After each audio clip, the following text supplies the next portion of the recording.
کہ عرب اسرائیل کی جنگ میں عربوں کو کبھی بھی فتح بولو نا نہیں ہوگی، اس لیے کہ یہ عرب اسرائیل کی جنگ ہے. جب تک اس جنگ کو اسلام اور اسرائیل کا نام نہیں دیا جائے گا اللہ کی مدد نہیں آئے گی. مسلم اسرائیل کی جنگ کہو گے تو مدد آئے گی.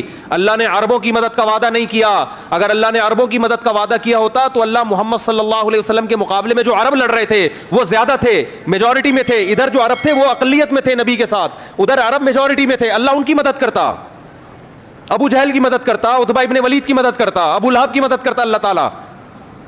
آپ صلی اللہ علیہ وسلم تنہا اور آپ کے ساتھ اکیلے ابو بکر. تو بتاؤ، دو عرب اس طرف باقی سارے بولو نا اس طرف. مدد کی ان دو کی نا. اس کا مطلب اللہ نے عربوں کی مدد کا وعدہ بولو نا بھائی نہیں کیا. کس کی مدد کا وعدہ کیا ہے؟ مسلم کی، اسلام کی. جو قرآن پر ایمان لائے گا اور اللہ کے نبی پر ایمان لائے گا اس کے لیے عربی ہونا ضروری نہیں ہے. تو اسلام کی جو دعوت ہے وہ کسی قوم کے ساتھ خاص نہیں ہے. مجھے وہ حدیث بڑی پیاری لگتی ہے.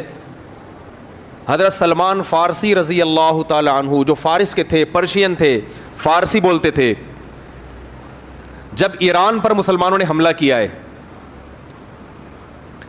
حضرت عثمان کا دور تھا غالباً، حملہ کہاں ہو رہا ہے؟ ایران پر. اور حملہ کرنے والے بڑے بڑے صحابہ، بڑے عشرہ مبشرہ میں بھی اکثریت اس جنگ میں موجود. کمانڈ کرنے والے سلمان فارسی. نہیں آ رہی بات؟ حملہ کس پہ کر رہے ہیں؟ اپنے ملک پہ. کس پر؟ ایران پر. صحابہ نے آپ سے اجازت مانگی کہ آپ ہمیں اجازت دیں ہم اٹیک کریں. آپ نے فرمایا نہیں، میں نے رسول اللہ صلی اللہ علیہ وسلم سے یہ فرماتے ہوئے سنا ہے کہ جب تک اسلام کی دعوت نہ دے دو اس وقت تک حملہ کرنے کی اجازت نہیں ہے. تو حضرت سلمان فارسی اپنی قوم پر حملہ کس کے خلاف ہو رہا ہے؟ بولو نا یار، کیا ہو گیا بھائی؟ بولنے میں کوئی پابندی ہے تو میں بھی تو چیخ رہا ہوں نا، تھوڑا سا آپ چیخ لیں. اپنی قوم کے خلاف لڑائی. تو لڑائی سے پہلے اپنی قوم کے پاس دعوت لے کر گئے. دعوت کا انداز دیکھیں. جب بھی اسلام کی دعوت دی جاتی ہے تو انداز یہ ہوتا ہے بھائی ہم سب تم کو ایک خدا کی طرف دعوت دیتے ہیں، آؤ اسلام پہ تحقیق کرو، یہ دین برحق ہے. یہ تھا نا؟ نا نا نا نا، یہ انداز نہیں.